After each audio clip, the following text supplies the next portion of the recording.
Bonsoir à tous et merci de votre fidélité. Notez dans l'actualité économique que le président de la Banque africaine de développement Akioumi a annoncé le vendredi 18 octobre dernier que l'institution financière panafricaine a approuvé un financement de 100 millions de dollars pour la création d'une banque d'investissement pour l'entrepreneuriat des jeunes au Nigeria.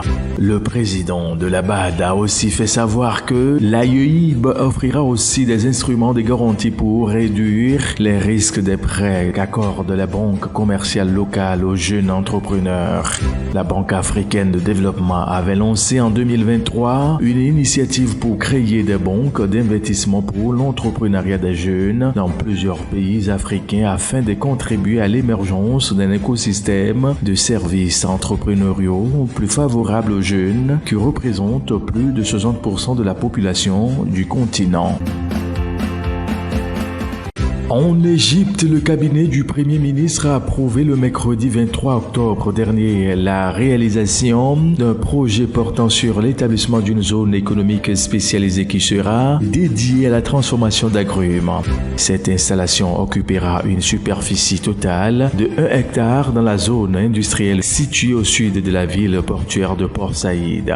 D'un coût d'investissement estimé à 10 millions de dollars, cette initiative sera mise en œuvre sous la supervision de l'Autorité générale pour l'investissement et les zones franches. L'ambition affichée par les autorités est de parvenir à fournir 2500 tonnes de concentré d'agrumes par saison dans la première phase de développement du projet. Selon les informations, la production de l'AZES sera exclusivement dédiée à l'exportation. Il est en outre attendu la création de plus de 300 opportunités d'emploi dans la région. Globalement, ce nouvel investissement devrait contribuer à renforcer l'industrie locale et à améliorer la création de valeur ajoutée au sein de la filière agrumes. Royal Air Maroc pourrait retrouver son volume de trafic d'avant la Covid-19 à en croire les sources locales qui évoquent un rapport sur les établissements et entreprises publiques du ministère de l'économie et des finances. La compagnie aurait, selon le document, transporté 7,2 millions de voyageurs en 2023, ce qui représente 96% de sa performance de 2019 juste avant la pandémie.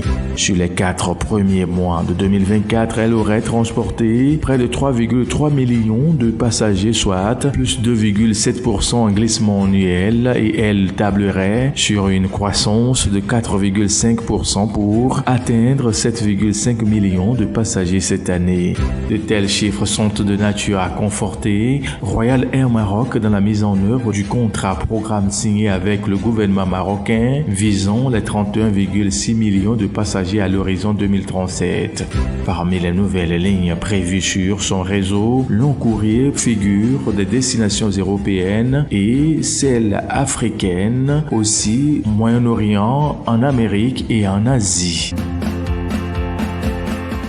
Au point 4 de l'actualité économique, notez que les investissements planifiés par le Maroc dans le cadre de la Coupe du Monde de football 2030 sont évalués à 87 milliards de dirhams, soit 8,7 milliards de dollars US, selon un récent rapport sur les établissements et entreprises publiques. Ce montant est dédié aux projets structurants comme, entre autres, l'extension de la ligne à grande vitesse de Kenitra vers Marrakech et le développement d'un réseau express régional au niveau des agglomérations de Casablanca, de Rabat et de Marrakech. Le budget n'inclut cependant pas plusieurs projets prévus dans le programme d'investissement 2025-2027 de l'Office national des chemins de fer, qui a par exemple indiqué qu'elle investira près de 9,78 milliards de dirhams dans l'acquisition de matériel roulant, la construction d'ateliers d'entretien et la maintenance des infrastructures. Bouclons au Botswana pour vous dire que AfriGreen, un fonds d'investissement axé sur les solutions énergétiques durables, a récemment annoncé avoir approuvé un prêt long terme de 2,5 millions de dollars US en faveur de Sandveld Solar Park Ltd, une société appartenant au groupe Energy System, et à Sahara Renewable, tous deux basés à Gaborone au Botswana. Attributeur d'un contrat de fourniture d'électricité sur 25 ans à la Botswana Power Corporation, Sandveld Solar Park doit construire et exploiter une centrale solaire de 4 MW à proximité de la ville de Ganti, au centre-ouest du pays. Le projet de Ganti vise à exploiter les abondantes ressources solaires du Botswana. Le pays a annoncé fin 2020 que les énergies renouvelables représenteraient au moins 15% de son bouquet énergétique d'ici 2030 et 50% d'ici mars 2030. Et c'est ainsi que nous marquons un point à cette édition. Très bonne suite de nos programmes à vous tous et bon week-end. À lundi.